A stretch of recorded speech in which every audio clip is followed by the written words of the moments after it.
All right. So, we have some very strange developments. I thought we would go from fake conspiracies to real ones. Seth Richs' laptop to be turned over by FBI judge rules. This is November 29th, 2023. And it won't be erased. Wait, not so fast.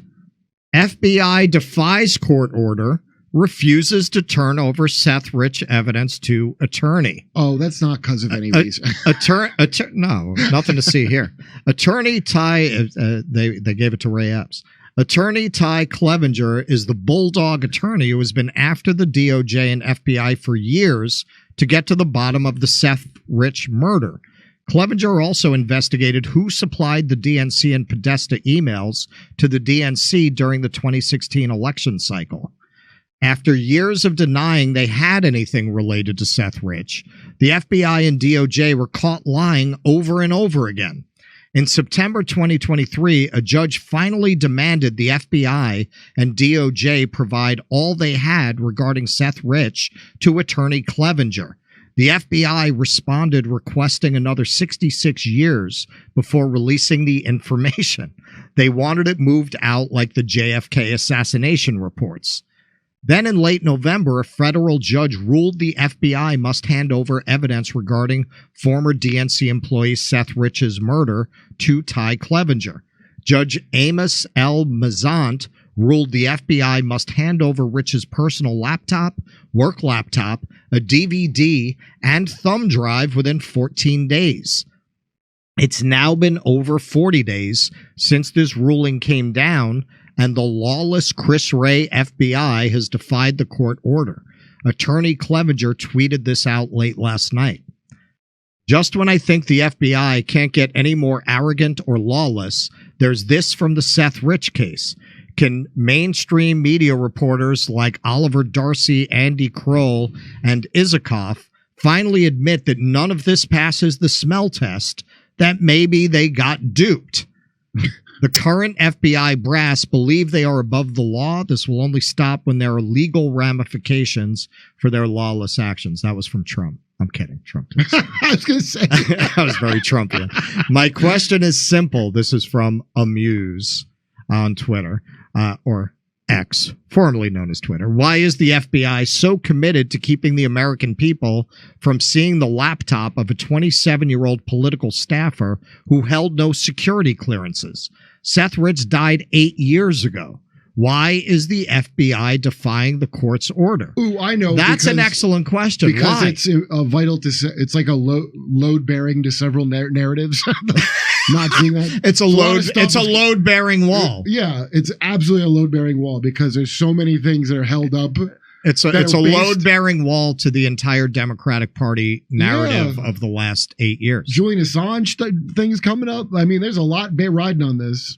Well, you know, speaking of Julian Assange, I mean, there are certain clips that you can't like unsee and you can't unremember. And one of them was in 2016. I remember talking about this a lot, where Julian Assange very strongly implied that Seth Richs was his source. Right? I'm not saying he was his source. I'm saying based on an interview with Julian Assange, he said something to the effect of, we as a point of policy never reveal our sources. Obviously, for very obvious reasons, it's important that WikiLeaks take a hard line there.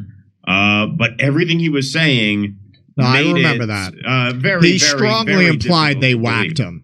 He said he strongly implied that they were his source. Now, if he was strongly implying that, didn't he say something like it's deliberately misleading for the sake of protecting a different source? I suppose you don't know that, but I don't know Julian Assange to be a very misleading person. Everything that WikiLeaks has ever put out has checked out 100% true. So obviously they engage in source protection as a publisher.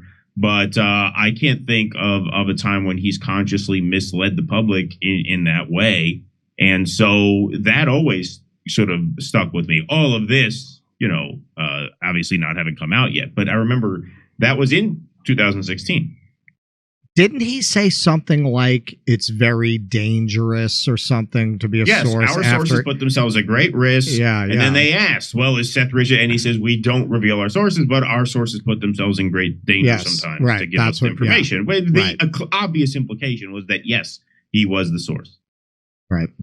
Why would they be hiding the laptop if it's not him? Well, There's of no course. reason. Why wouldn't you just hand it over? If there's nothing, again, this is like a Ray Epps situation.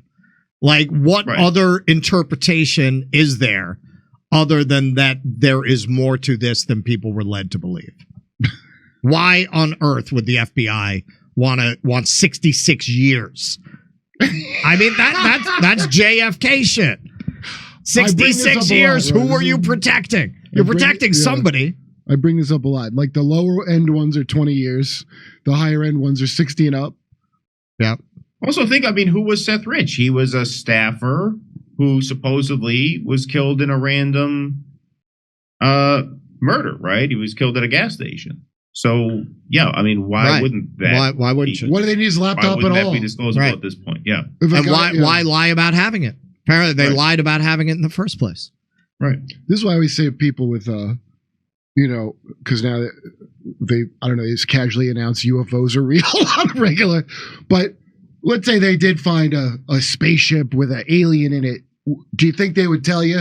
Or do you think they would hide it for 75 to 80 years? You know, at first I dismissed the people who said this is a new distraction, but now with like every week people are like, yeah, an alien came and ate my Fritos and I woke up in the middle of the night. Like, I'm starting to think it is. Well, everything. I don't think it's an effective distraction. I think more people, remember the movie Independence Day starring the great Will Smith? Okay. More people care about the news that he's probably gay than that aliens are probably real. It's not the greatest distraction. The best distraction is like putting chicks with dicks on a beer can. That's a distraction. Like aliens, they don't have to even. I don't even think it is a good distraction. I think whatever the job was done on that is perfect, because it's, if you saw a picture of an actual real honest god alien, I know I wouldn't believe it. I would say that's a puppet. Well, right? Immediately, I was saying this today. So I don't know if you watch Nerdrotic. Gary, that's my friend. Okay, so he's gotten like, they think it's death threats on X over his coverage of Echo. I haven't seen him talk about it. I saw somebody else put a thing about it. He did a video about Echo, and somebody put up, it's time to, and they put in 4 symbols, this motherfucker. Who likes So it's Echo? like, well, is it kill or fuck or what? But people who responded to it were saying, well, some sick bastards. But I looked at that and I said, that's a perfect example. Like, if they can get you that animated about a freaking TV show, you don't need to do what agency do you even have in your life anymore, man? Like, where are you in your behavior? What level of self-awareness do you have when you're going that batshit about a virtue signaling Marvel series? Just the drugs are drugs, and it all works the same way. They're doing drugs with Elon. We have that coming up, by the way. All right. Anything else, Keaton? Nope. All right, Misha, to you. Okay, Sparky. In the late 1960s, miniskirts were considered empowering for women. The actresses thought they were great.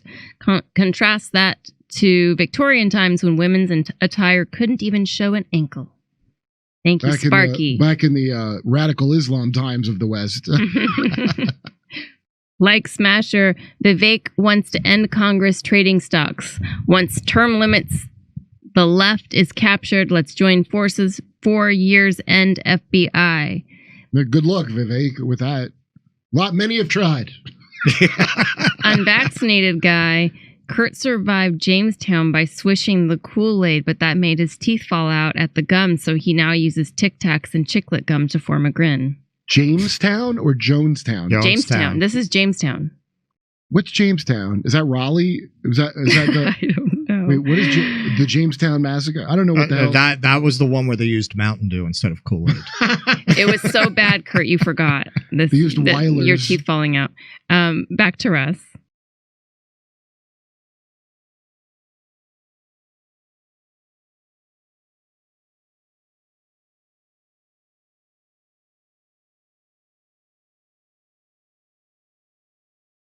Hey, thanks for checking out our YouTube channel. Subscribe by clicking on that button down there for more AM Joy and the rest of MSNBC. And click on any of the videos right here to watch the latest interviews and highlights. And you can get more videos from MSNBC for free every day with our newsletter. Just visit